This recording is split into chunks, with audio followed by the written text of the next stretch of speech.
Assalamualaikum warahmatullahi wabarakatuh. Pada kesempatan ini, saya membahas terkait dengan latihan soal seleksi kompetensi bidang khusus Tridharma Perguruan Tinggi. Kita ketahui Tridharma Perguruan Tinggi itu ada 3, ada pendidikan, penelitian, dan pengabdian kepada masyarakat.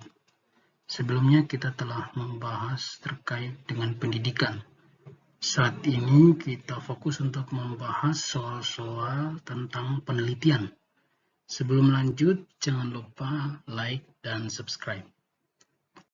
Oke, kita lanjut soal nomor 1.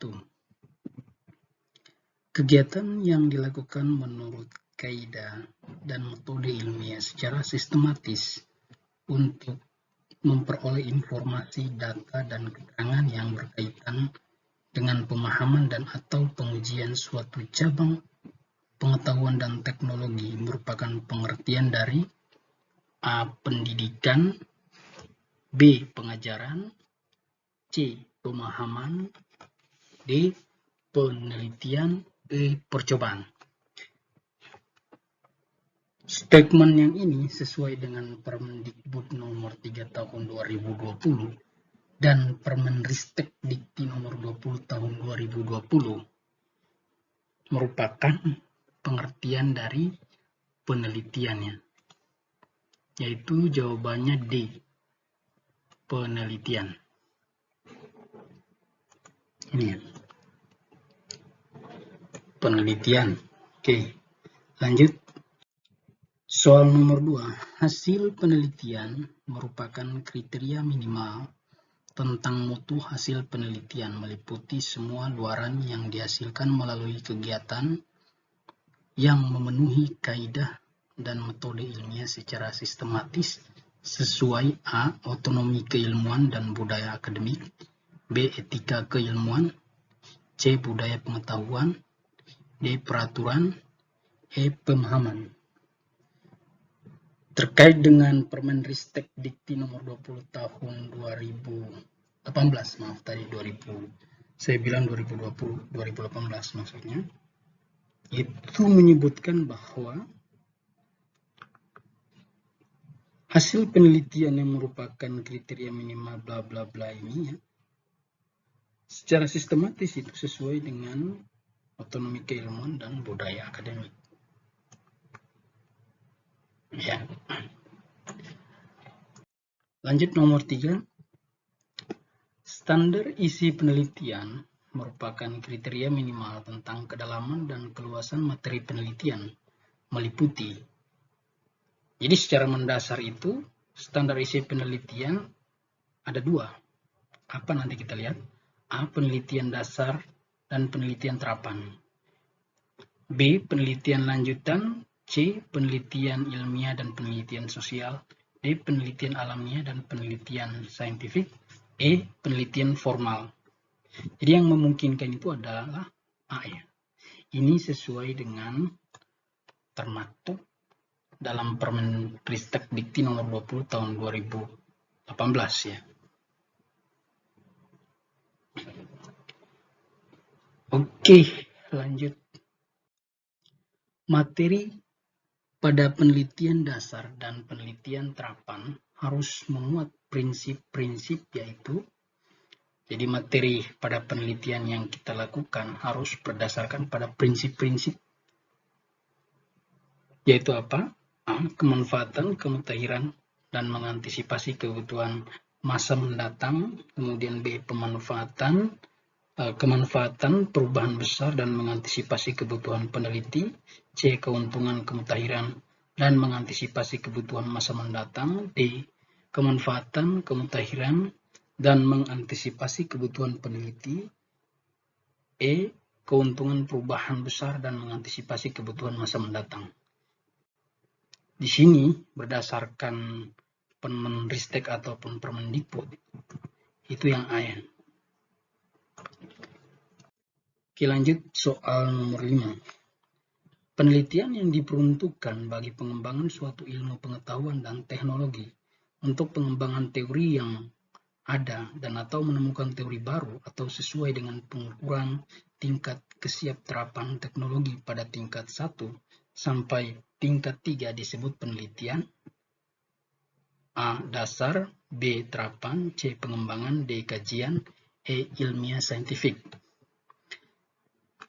Jadi penelitian yang diperuntukkan untuk pengembangan suatu ilmu, ya, atau suatu teori, ya, atau kita bisa kembangkan, kita bisa menemukan hal baru, itu disebut dengan penelitian dasar.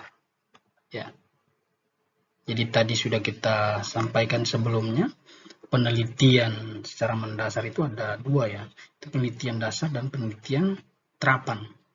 Yang kemudian ada pengembangan selanjutnya seperti penelitian terapan, pengembangan, dan kajian. Tapi yang dimaksud di sini berdasarkan statement atau pernyataan dalam pasal dalam Permendikbud ataupun Permenristekdikti itu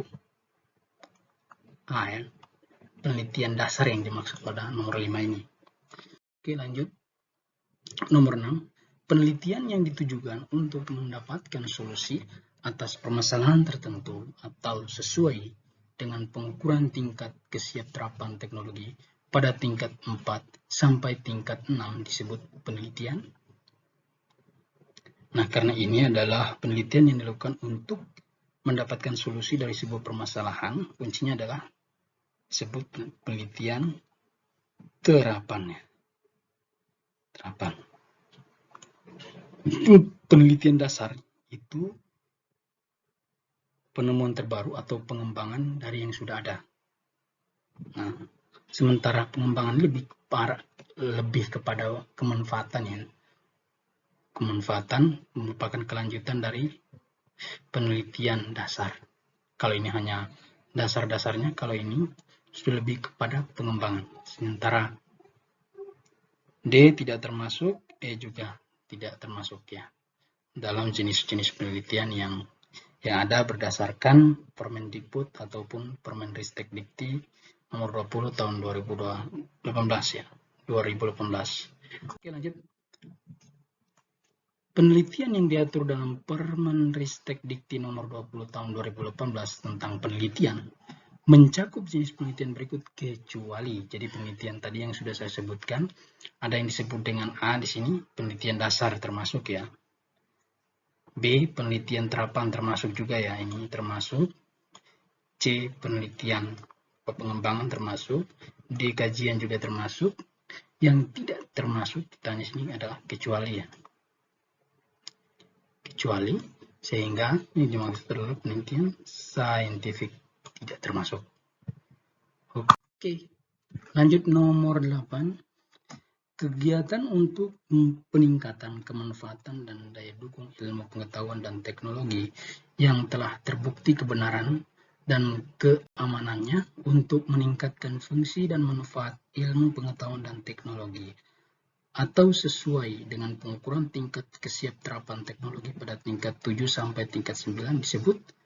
Ini seperti yang sudah disampaikan sebelumnya, kata kuncinya di sini, ya, peningkatan kemanfaatan dan daya dukung ilmu pengetahuan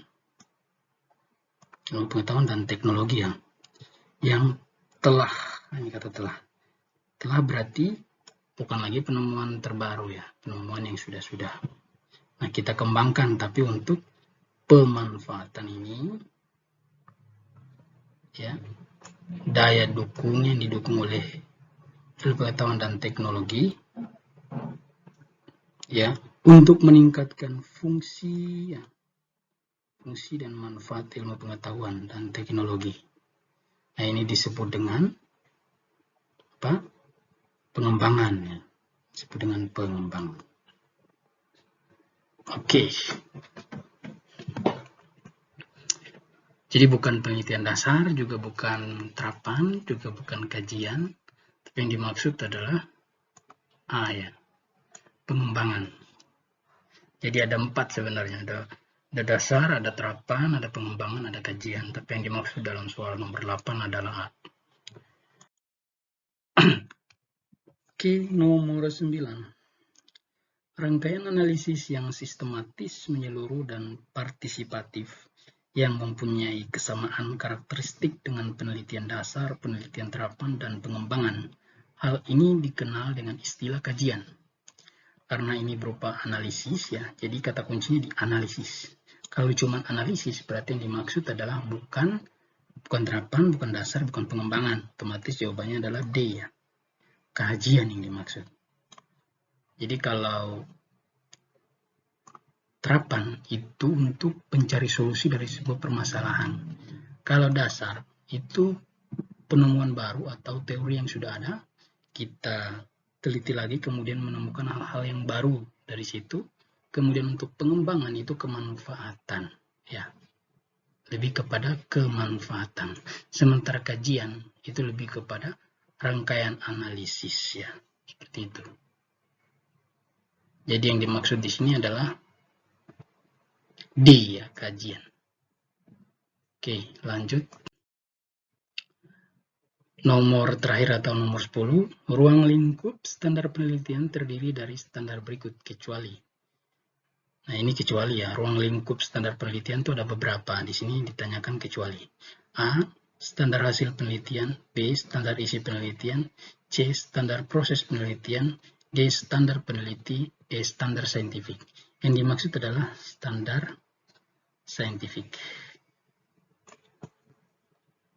Oke, terima kasih Anda sudah menonton channel ini. Jangan lupa like dan subscribe ya. Karena subscribe itu membuat Anda selalu update informasi atau Anda akan mendapatkan pemberitahuan dari update channel kami, sehingga diharapkan Anda mendapatkan pengetahuan tambahan. Saya di sini hanya berbagi. Jika ada kesalahan atau mungkin teman-teman ada saran, silahkan komen. Assalamualaikum warahmatullahi wabarakatuh.